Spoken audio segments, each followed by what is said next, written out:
This is the Watchman giving a clarion call, and I wanted to talk today about cash and cash payments and the form that things are taking on that scene.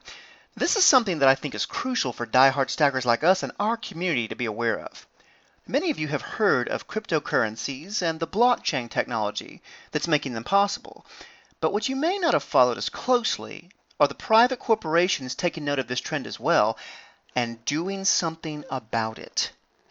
You see, there are many movers and shakers out there who seem to agree with the crypto crowd that blockchains and individual mobile payment systems have a serious future. And many Fortune 500 companies have started to come up with their own payment systems based on similar but differing technologies. For instance, Apple Computer, one of the largest companies on earth, came out with their Apple Pay system, right?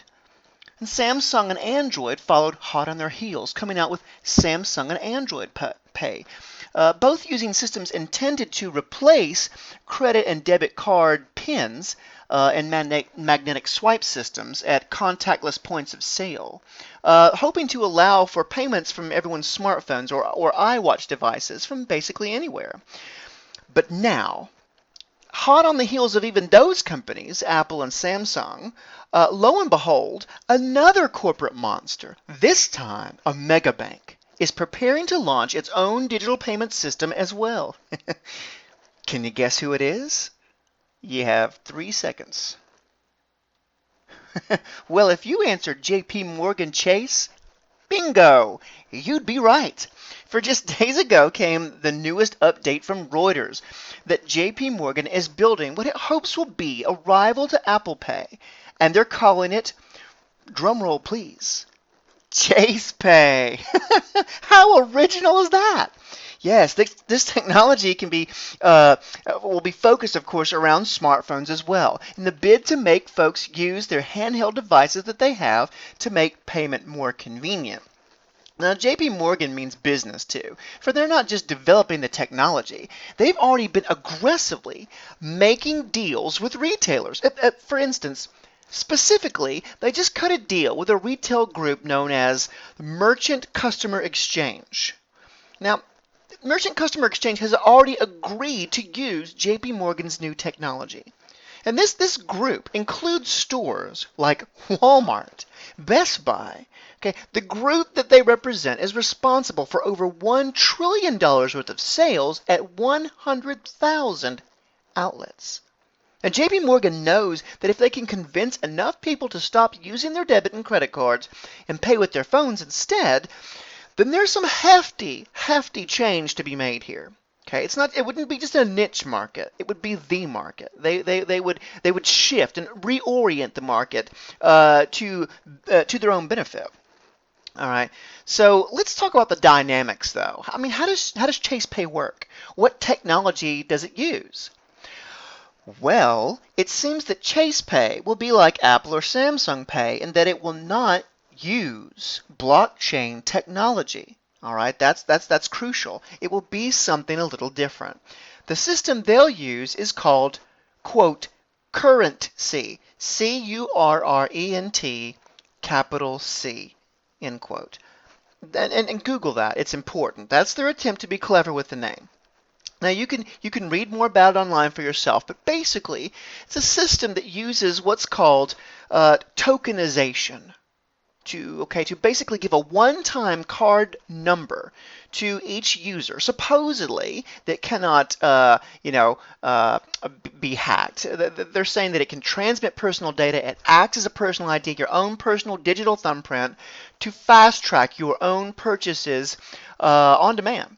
But the real question is this: why did JP Morgan choose to go the tokenization route rather than the blockchain route?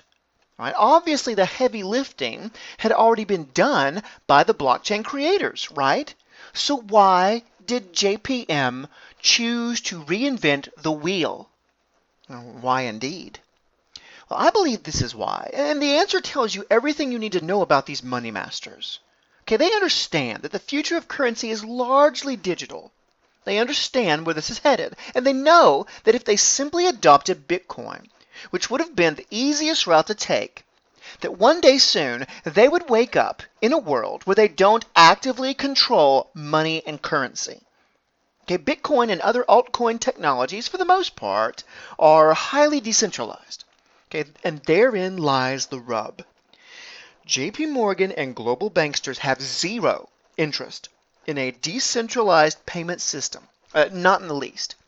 Hate they hate that sort of system, in fact. They cannot abide living in a world where they don't directly control money and currency. In credit, too. And that's the God's honest truth. So blockchains, as they existed, were a problem for them, a hurdle to be overcome, not an exciting new technology to latch onto. And if you don't believe me, I'll give you some proof. Does anyone remember what JP Morgan did? Most folks forget about this. But just after Bitcoin made a big splash onto the world scene, JP Morgan actually filed paperwork to create a copycat Bitcoin with blockchain technology. You see, they knew the importance of the blockchain from the get-go, and that's why Blythe Masters was reassigned from silver to blockchains. They needed their Ice Queen to break down this blockchain problem, to solve it, to crack it. So they attempted to create their own blockchain technology, and they were denied the patent, amazingly. And not once, mind you, were they denied, because JP Morgan resubmitted the paperwork to get a patent on their own copycat blockchain technology dozens and even scores of times, and they were denied every single time. Okay, I hope that demonstrates to you how desperate JP Morgan and Wall Street are and how much of a threat they see crypto technology to be to their payment system monopoly.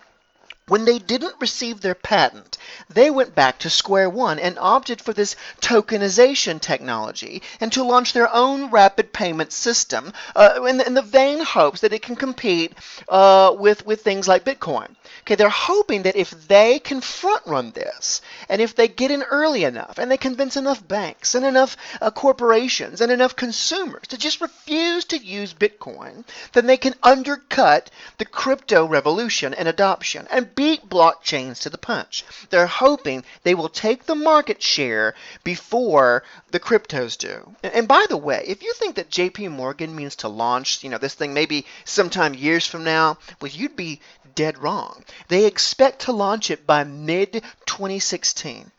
That's in like 6 more months. I mean, obviously, they've been putting in long hours to get this thing operational. Okay, but get this, they're also selling this Chase Pay for its security. Yes, all those pesky bank account hacks. They're so unfortunate, so unnecessary. Why, if only their customers had already been plugged into Chase Pay, those horrible things could have all been avoided. If only their clients would give up on antiquated things like physical cash or run-of-the-mill credit cards that are so easily preyed upon by terrorists, right? And adopted their Chase Pay system instead, then the danger of hacking would be a thing of the past. It's just like old Mr. Potter, right? From It's a Wonderful Life. These guys don't miss a trick, do they? Do not believe them. There will always be hackers. There will always be people who will game the system. There will always be thieves. And they will just change the form of theft. I believe that crypto technology like Bitcoin, Litecoin, or even, some of the physically based cryptos like BitGold have a tremendous future. I prefer physical cash first and foremost in face-to-face payments because to me, silver, even if people would accept it at this point, it's too precious to me to give up. I don't want to pay someone in silver. I want to keep my silver. But I would be happy to pay someone in silver if they asked me, if they wanted it, because I respect their choice. But I like my privacy. I don't like a paper trail. I don't like a digital trail. And that's where cryptos don't deliver sometimes to me, in the privacy arena. I mean, it's basically an open book. However, they do deliver in many other facets. And banks see them as a threat. And Blythe Masters is already trying to figure out how best to rein in and co-opt things like Bitcoin. But I don't see how there'll be much of a success in this endeavor. Okay, they don't have much time to crack this walnut either. Now, don't go thinking, well, Gee, Watchman, you've written 2 pieces on cryptocurrencies in 1 week. Are you leaving silver and gold behind? Because the answer to that question is emphatically no. Absolutely not. Look, my site, thewealthwatchman.com, has been up and running for about 15 whole months now, and in that time, I've never once yet addressed cryptos, though I've wanted to do so on many occasions. I just felt that the timing wasn't right, but now it is, okay? And now I feel that right now is a great time to broach the subject. Silver remains my primary means of saving and sovereign wealth control, and it will remain so until this bull market has ended at the very least. Now, while it's true that I do own a little Bitcoin and some altcoins, mostly donated to me from other members, I don't intend to sell them right now either, by the way. I still haven't sold 1 ounce of silver. I'm still buying silver for me and for my children, okay? The reason why I think it's important for us stackers to talk about Bitcoin, to talk about tokenization, to talk about cryptos, is because it appears by all rights that the bankers, as well as the many large businesses in our world, see where this is going, and they're all vying to get ahead of each other. It's a great battle already being fought, the battle over who, if anyone, will control the next model of individual payments in our world and what they will look like, and thusly where the financial power will reside. And trust me, brothers, my vote sure as hell is not with JP Morgan Chase. I will continue to vote with my dollars, and my vote is for silver, gold, and a tiny bit of cryptos of choice, not for Chase Pay. This is the Watchman signing out. Stay vigilant and bring the fight to them.